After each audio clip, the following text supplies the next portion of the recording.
চলিছে সংগ্ৰাম চলিছে কৃষ্ণসকলক অতিকে গ্ৰেপ্তাৰ কৰিব লাগিবই কৃষ্ণসকলক অতিকে গ্ৰেপ্তাৰ কৰিব লাগিবই কৃষ্ণসকলক হুঁচিয়াৰ অনাসমীয়া হুঁচিয়াৰ অনাসমীয়া হুঁচিয়াৰ খিলঞ্জীয়া জাগিছে খিলঞ্জীয়া জাগিছে এই জুই জ্বলিছে সংগ্ৰাম চলিছে কৃষ্ণসকলক অতিকে গ্ৰেপ্তাৰ কৰিব লাগিবই অনাসমীয়া হুঁচিয়াৰ অনাসমীয়া হুঁচিয়াৰ কৃষ্ণসকলক হুঁচিয়াৰ কৃষ্ণসকলক হুঁচিয়াৰ এই জুই জ্বলিছে সংগ্ৰাম চলিছে কৃষ্ণসকলক হুঁচিয়াৰ খিলঞ্জীয়া জাগিছে খিলঞ্জীয়া জাগিছে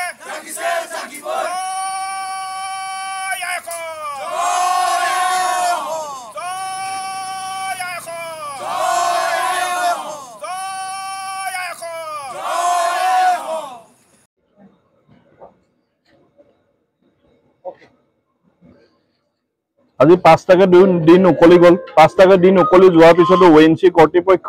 আৰু SK পেট্ৰৰ চৰম হেমাহিৰ বাবে ভটিয়াপাৰা অঞ্চলৰ থকা সমূহ ৰাইজ ভীতিগ্ৰস্ত হৈ পৰিছে শংকাত ভুগিছে ইতিমধ্যে এজন লোকৰ মৃত্যু হৈছে তাৰ লগে লগে আজি কিছু সময় পূৰ্বে আৰু এজন ব্যক্তি ইতিমধ্যে হস্পিটেলত ভৰ্তি হ'বলগীয়া এক পৰিৱেশ সৃষ্টি হৈছে তাৰ পিছতো ONC কৰ্তৃপক্ষই হাৰ পোৱা নাই তাৰ পিছতো কৃষ্ণ আগৰৱালা নামৰ SK পেট্ৰৰ হাৰ পোৱা নাই আটাইতকৈ মূল ধুৰন্ধৰ হৈছে ONC ED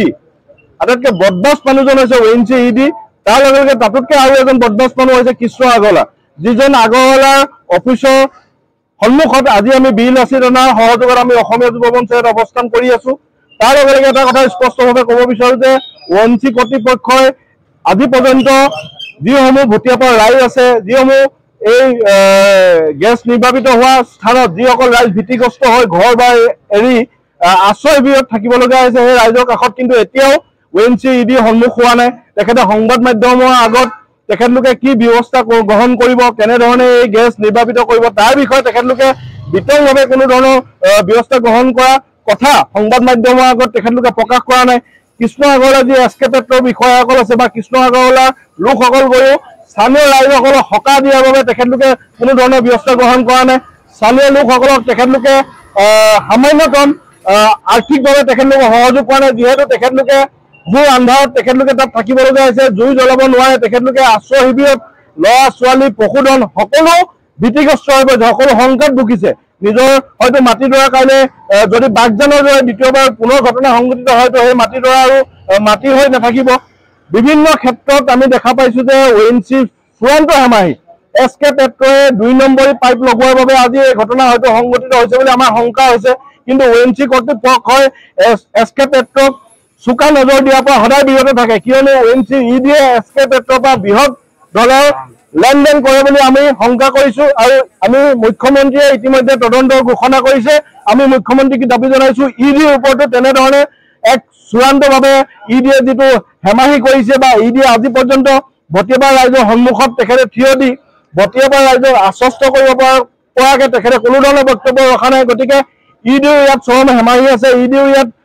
হয়তো ভিতৰি গোপন কিবা বুজাবুজি আছে আমি বিচাৰো অতি শীঘ্ৰে মুখ্যমন্ত্ৰী মহোদয় EDৰ ওপৰত এটা এনকুৱাৰী দিয়ক আৰু আমি অসমীয়া যুৱ মঞ্চৰ বীৰ লাচিত থানাই যেতিয়ালৈকে SK পেট্ৰই বা কৈলাশ ভৱনে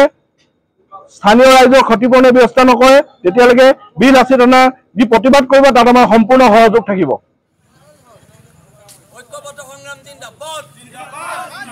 ঐক্যবদ্ধ সংগ্ৰাম জিন্দাবাদ এই জুই জ্বলিছে সংগ্ৰাম চলিছে কৃষ্ণ আগৰৱালা হুঁচিয়াৰ অনাসমীয়া হুঁচিয়াৰ অনাসমীয়া হুঁচিয়াৰ এই জুই জ্বলিছে খিলঞ্জীয়া জাগিছে খিলঞ্জীয়া জাগিছে অনাসমীয়া হুঁচিয়াৰ নাই এবাৰতো আমি কৃষ্ণ আগৰৱালাক কাণত ধৰি আঁঠুকাই থৈছো এতিয়া তেওঁ আকৌ তেল ফাটিছে নামটো ৰাখিছে শ্ৰীকৃষ্ণ আগৰৱালা শ্ৰীকৃষ্ণ ভগৱানৰ নাম ৰাখিছে কিন্তু দালালি ডকা বা চুৰ ডকাই সকলোখিনি তাৰ গুণ আছে গতিকে এনেধৰণৰ আপোনাৰ চুৰক আমি কি কৰিব লাগিব আকৌ কাণত আঁঠুকাব লাগিব এইটো স্পষ্ট কথা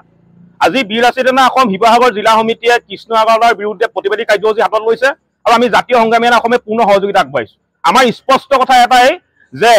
ভটিয়াপুৰত সংঘটিত হোৱা দুৰ্ঘটনা যিসকল ক্ষতিগ্ৰস্ত হৈছে প্ৰতিটো ক্ষতিগ্ৰস্ত পৰিয়ালক কৃষ্ণ আগৰৱালাই নিজৰ মাটি বিক্ৰী হ'লেও নিজৰ কিডনী বিক্ৰী হ'লেও কিন্তু ক্ষতিপূৰণ দিব লাগিব আৰু যি দুটা নিহত পৰিয়ালৰ ঘৰ আছে নিহত পৰিয়াল দুটাক 1 কোটি টকাকৈ আমি ক্ষতিপূৰণ দিয়া দাবী উত্থাপন কৰিছোঁ লগতে প্ৰতিটো আশ্ৰয়ত থকা পৰিয়ালক কিন্তু 5 লাখ টকাকৈ কৃষ্ণ আগৰৱালাই দিব লাগিব অন্যথা কৃষ্ণ আগৰৱালাৰ বিৰুদ্ধে কিন্তু বীৰ লাচিত সেনা অসমৰ লগতে অসমত থকা প্ৰতিটো জাতীয় জনগোষ্ঠীয় দল সংগঠনে অবিৰতভাৱে প্ৰতিবাদী কাৰ্যসূচী আমি হাতত ল'ম আৰু প্ৰয়োজন হ'লে কৃষ্ণ আগৰৱালাৰ যিমানখিনি দিশ অসমত চলি আছে প্ৰতিটো দিশ কিন্তু বন্ধ কৰি যাব এইটো স্পষ্ট কথা না আমি জাতীয় সংগ্ৰামী না অসমে স্পষ্ট এটাই কথা যিসকল অনা অসমীয়া অসমত থাকি অসমৰ মাটি পায়ু বায়ু সেৱন কৰি অসমত ব্যৱসায় কৰি অসমীয়া খিলঞ্জীয়া ভূমিপুত্ৰৰ বিৰুদ্ধে কাম কৰিব তেনেধৰণৰ অনা অসমীয়াৰ বিৰুদ্ধে আমি মাত মাতি আহিছোঁ আমি মাত মাতি যাম আজি বীৰ লাচিত সেনাই যিটো প্ৰগ্ৰাম হাতত লৈছে এই কাৰ্যসূচীক আমি পূৰ্ণ সমৰ্থন আগবঢ়াইছোঁ আৰু আমি সহযোগিতা আগবঢ়াইছোঁ